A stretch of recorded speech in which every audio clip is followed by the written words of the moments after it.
I've been in legislation for 5 years. That is a 35-year experience of public service and engaging with the people. I am a hard-working man. I'm very passionate. I have zeal to serve. I'm an active man. I wake up early. I don't take alcohol.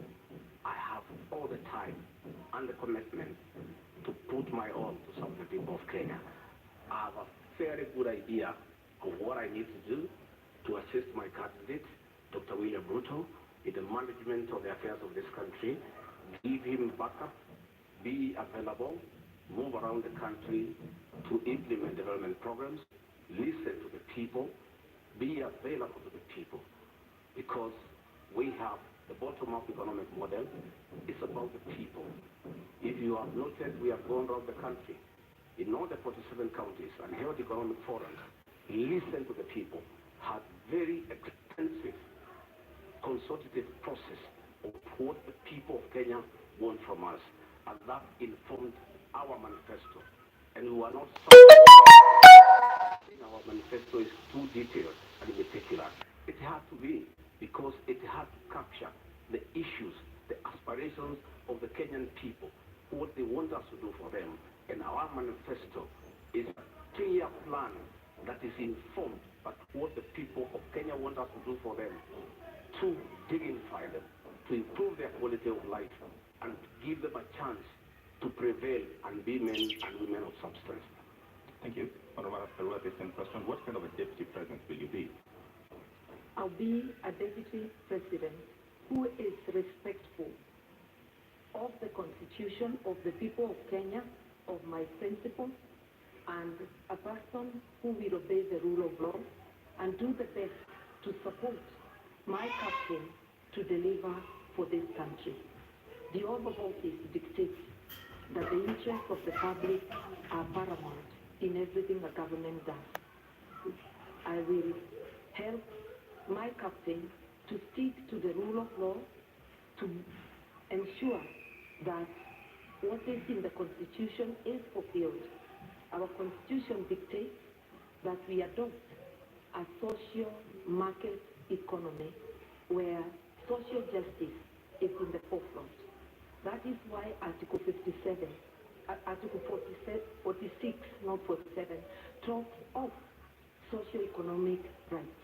You will notice that in our manifesto, we are talking about giving social support to those who cannot have any income, who do not at the moment have any income. And that's one way of fulfilling the promise of the Constitution and ensuring that Kenyans live in dignity, especially those who cannot afford the basics of life. I will therefore serve with honesty, and my track record speaks of that I have been a consistent public servant who does her work in the manner prescribed by the law, with honesty, with dedication. I will devote 100% to the people of Kenya. All right. The question on the deputy president with public domain, that the current president is deputy reading from two different states. In the last 5 years, we've seen 30 facts in public domain. If that happens, what is your view? How should that be solved? How should that be sorted? In my case and Dr. William Ruto, that will not happen. Both of us are strong leaders who respect each other. None of us will us for the service complex. At no time will William Ruto ever punish me or mistreat me because he has no reason to. I'll support him to be president, and he will reciprocate that support. Between me and him, we are in agreement that we have no time to quarrel or disagree. We are inheriting a dilapidated country, a country that is on its knees economically, a country that is facing an economic shutdown. We have no time for sideshows. We have no time for personal differences. We have no time for inferiority complex and competition that is unnecessary. We have a job to do. We are inheriting a 9 trillion debt. We are inheriting 6 million young people who have no jobs, 14 million Kenyans are in CRB. We have such a huge task ahead of us that it is unimaginable that Dr. William Ruto regarding Gachagua would digress on personal issues and petty matters to disagree at all. Each of us has a job well cut out. I have already been assigned to work on the economy. I've gone around the country, the people of Kenya. I've been to each and every county, and I brought those views that informed our manifesto. Going forward on election, our job is well cut out from day one. We have to implement our plan that is ready, and we have no time to disagree, to quarrel, to have different opinions. We are too busy to even imagine that we can disagree on any issue. We are brought together by a convergence that we need to serve the people of Kenya. And both of us love the people of Kenya and the ordinary people. And Honorable Karua, as I come to you, I mean, at the beginning of the presidency now, as we have it in 2013, it would have been unimaginable that would be today witnessing the kind of fallout that we are between the president and his deputy.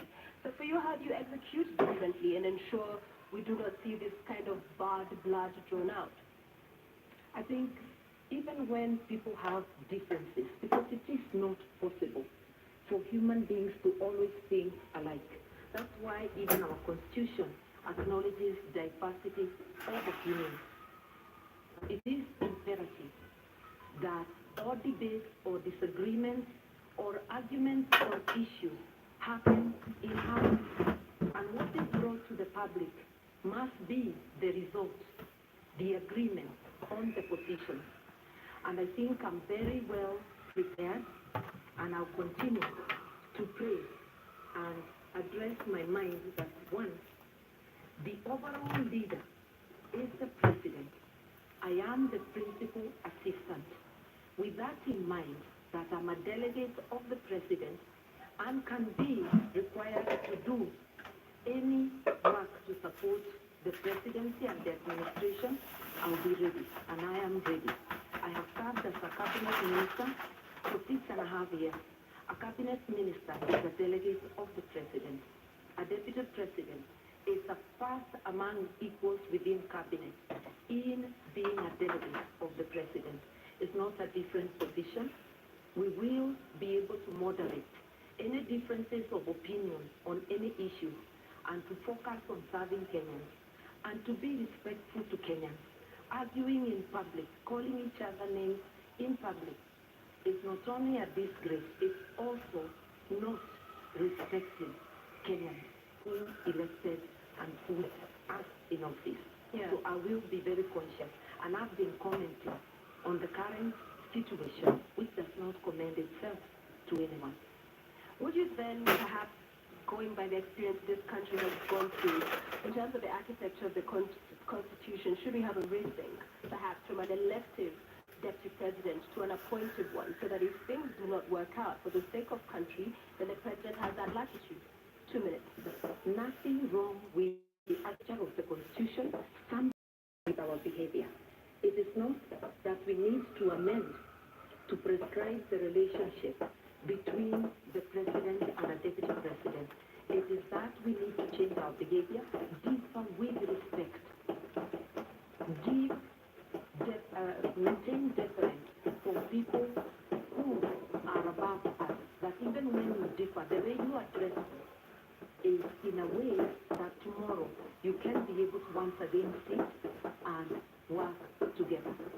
And when it comes to my opponents saying that their manifesto or their plan was discussed by Kenyans, I want to remind Kenyans, Azimio was a product of a robust discussion, way ahead of anything our opponents have done.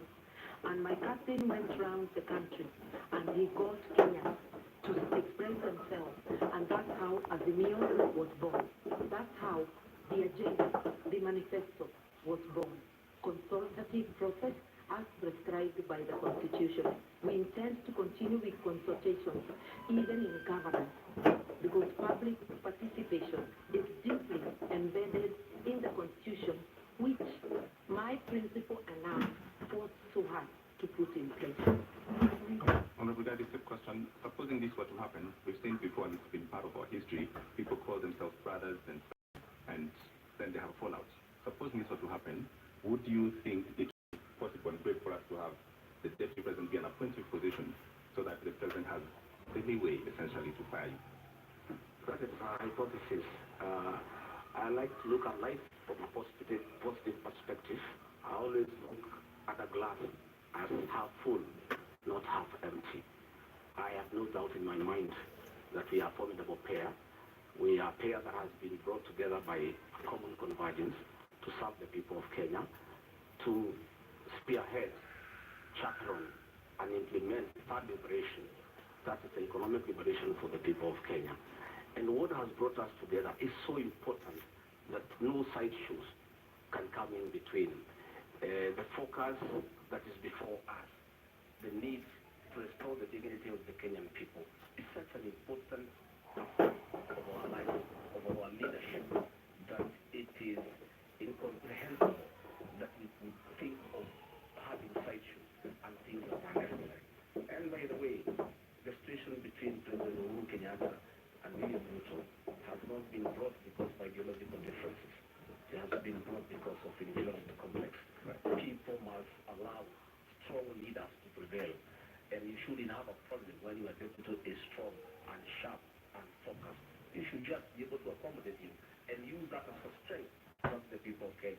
Had President Uhuru Kenyatta in a second term allowed William Ruto to help him manage the affairs of this country, we will not be where we are today, where Kenyans have no food, where unga is at 250 shillings, that they have run around look for a package to try to deal with it to save this election on their part. If he had allowed Dr. William Ruto to help him like in the first term, all the sport projects will be going on. He should have used the strength of William Ruto and harness it and use it to augment his leadership and to strengthen it for the benefit of the people of Kenya. However, Honorable Regarded, just quickly follow up on that. We have seen Martha Karua in 2009 resign after they disagreed with the president as a minister. You saw the former deputy governor Nairobi, when they couldn't work with the governor again, resign. So isn't it on principle that those who push for, if it doesn't work out, I don't think it is honorable to be a quitter. I think you must fight from within and pursue what you intended to do. When the Nairobi deputy governor quit, he left a vacuum in Nairobi, and that allowed President Uhuru Kenyatta to bring the military into the city. You know, because if he was there, the mess in Nairobi will not be. You cannot be a quitter. You must fight on. My sister, Martha Karua, quit President Kibaki's government when Kibaki needed him, when Kibaki was in trouble, when Raila Odinga was making life impossible for him. Kibaki needed Martha Karua. And at a time when Martha Karua needed to assist Kibaki, she quit. Kibaki is and has been the gentleman of Kenyan's politics. A non-young man, a good man, a respected man, a man who was listening to everybody. Any leader who could not work with Mwai Kibaki, I have serious doubt that leader can work with anybody else. Just a quick reminder to the audience, in the auditorium, we did agree to a set of rules. Silence, please, no laughing, cheering, jeering. Let's just follow the conversation to allow us to have civil engagement and for understanding and hearing every of the candidates as they articulate their thoughts. Thank you very much, Mr. Rua. Response? For those who do not understand people, they can never envisage resigning. But I do think it is dishonest to continue to take public salary, to take the privilege and all that goes with office when you know you can no longer deliver, either because of differences or because of other things. I respectfully withdrew myself by resignation from Mwai Kibaki's government in a respectful manner, no name calling, such that we were able to continue when we need to sit down and talk. I don't think the same can be said of Mr. Gachagua's principle. Entertaining disagreement outside government and publicly is destructive. No wonder serves is unable to fight corruption because it's pulling in two different directions. That is why we have a paralysis today. Honorable Karua, the question on just what happens if we disagree with your principles, and if your principles should have the right to essentially let you go, should we relook at that? I think the way the Constitution is, you disagree in-house, you resolve it. I do not think that cannot be resolved unless it is something that is unconstitutional, that is being demanded of me. I will remember there was my oath under the Constitution that if there are things, if they are outrightly illegal, I certainly cannot be party to. But happily, my principle is a believer in the rule of law and constitutionalism. And he is also a man who views everything through the lens of social justice. That is why we have a dignity package for those who cannot afford meals on their table. That is why we have Babacare to rescue Kenyans